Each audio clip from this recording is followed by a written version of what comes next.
All right, here's part 2 of your Chapter 2 in-test review. All right, list any vertical asymptotes, if any, for the following rational function. Now, remember, vertical asymptotes only occur when you try to divide by 0. So the only thing we need to look at for a vertical asymptote is the denominator. We need to take the denominator, set it equal to 0, and solve for x. So what we're going to have to do for this problem is we're going to have to try to factor this, and then we're going to set each factor equal to 0, and those two x values will be our vertical asymptotes. So x and x. Now what multiplies to give you -6 and adds to give you -1? Well, we know we have to have one positive and one negative, so we can end up with a negative number. 1 and 6 won't work, but 2 and 3 will. If we have a -3 and a +2, that'll give us a -1. So -3, +2. So set these equal to 0 and solve for x. +3, +3. So x equals 3. That's one vertical asymptote. And then x plus 2 equals 0, -2, -2. So -2 is our other vertical asymptote. Okay? So at x equals 3 and x equals 2 are our vertical asymptotes. Because remember, vertical asymptotes only occur when you divide by 0.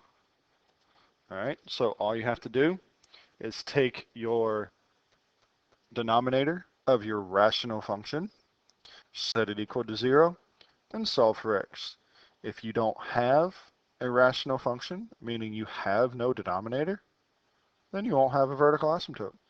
If this had just been, say, f of x equals 2x squared plus 3x plus 2, and there was no fraction, there would be no vertical asymptote. So you have to have a rational function, meaning you have to have a fraction, okay, to have a vertical asymptote. All right, number 6, perform the following arithmetic and simplify the lowest terms. So here, you can't have you can't have an imaginary number in the bottom of your fraction. So we have to get rid of it. What do we do to get rid of it? We multiply by the conjugate. And to find the conjugate of this, you take the sign in the middle, which should be the sign on your imaginary term, and you change it. So this would be -3 minus 4i. That is our conjugate, because we took this positive, changed it to a negative. This stays the same. So -3 minus 4i, and whatever you do to the bottom, you got to do to the top. All right, so we're multiplying this together. So the top becomes positive 15. I don't know why I was writing in the negative sign. Comes out to 15i, and then negative and negative is plus 20i squared. And then at the bottom, this is a special case. It's a squared. It's a plus b times a minus b, which comes out to a squared minus b squared. So it's going to come out to a squared, -3 times -3 is 9. And then 4 squared is 16. And then I squared. And then, of course, it's a squared minus b squared. Now, remember, I squared is -1. Same thing down here. So this becomes 20 times -1, which is -20. We no longer have an I term. And then this stays plus 15 because there's nothing to add to it. Now down here, this becomes positive 16. So we have 9 plus 16, which is 25. Now, you could leave your answer like this, or if you notice, you can pull a 5 out of every term. So you could say -4 plus 3i over 5. Either of these is the same. I would take either answer. All right, I know it says lowest possible terms, but I would take either answer. All right. Number 7, horizontal asymptotes. Now you have to remember with horizontal asymptotes that now we're talking about the degrees here. If the degree of the top is greater than the degree of the bottom, you have no horizontal asymptote. But you have a possible slant asymptote. All right.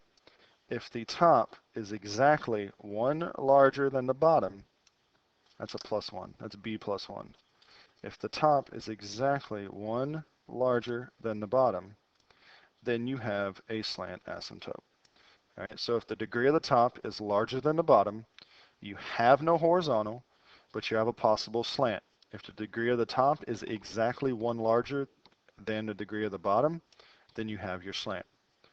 If the degree of the top equals the degree of the bottom, it is simply your leading coefficient of the top divided by the leading coefficient of the bottom. If the top is less than the bottom, then your horizontal asymptote is the line y equals 0, which is essentially the x-axis. All right. So let's look at number 7. The top is less than the bottom. So we come down here to our chart. The top is less than the bottom. So our horizontal asymptote is the line y equals 0. And then that's it for number 7 in this case.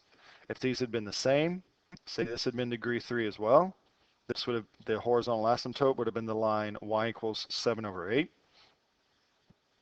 And of course, if these were reversed, say this was a 3 and this was a 2, then this would have no horizontal asymptote. And since all it asks about is the horizontal asymptotes, we would not have to then check and find the slant. All right. So again, since the top degree is smaller than the bottom degree, we have a horizontal asymptote at y equals 0. If these had been the same degree, it would be the line y equals 7/8. And if these had been switched, say this had been a 3 and this had been a 2, then this would have had no horizontal asymptote and we would have been done. All right. So now, number 8, find the slant asymptote for the following rational function. First thing, let's verify it has one. The top degree is larger than the bottom degree because the degree here is 1 because this is x to the first. So top is greater than the bottom, no horizontal, possible slant. The top has to be exactly 1 greater. Well, 2, 1, it's exactly 1 greater, so we have a slant. So we're going to have to divide the top by the bottom now. Now, you can do this one of two ways. You can do polynomial long division if you want to, or you can do synthetic division. I'm going to choose synthetic division. Now remember, since this is in the form of x minus h, all right, and our number is x minus 3, that means h is a positive 3, so we're going to put a positive 3 out here. Easy way to remember, you just take the opposite sign, and that's your sign down here. Since it's negative 3, this is positive 3. So put our 5, our 4, and our 12. And let's do our division. 5, 15, 19. And it really doesn't matter what 3 times 19 is because that's going to be our remainder, and we don't use the remainder anyway. All we use is the quotient. We don't worry about the remainder at all. Doesn't matter what it is, I'm not even going to do it. Now, since we started with the second degree, of course this is the first degree. 5x plus 19. Don't forget to make it equal y. And then this is the equation of our slant asymptote. All right. So for number 8, to find slant asymptotes, you have to make sure that the degree of the top is exactly 1 more than the bottom. Then you simply do division. Now remember, if you do synthetic division, you take the opposite sign of what's here. Since this is x minus 3, we're going to put a positive 3 here. Bring down all your coefficients. Do your synthetic division. You don't have to worry about the remainder because all you're worried about is your quotient. Your quotient is your equation for your slant asymptote. And don't forget to say y equals the 5x plus 19 or whatever you get on your test.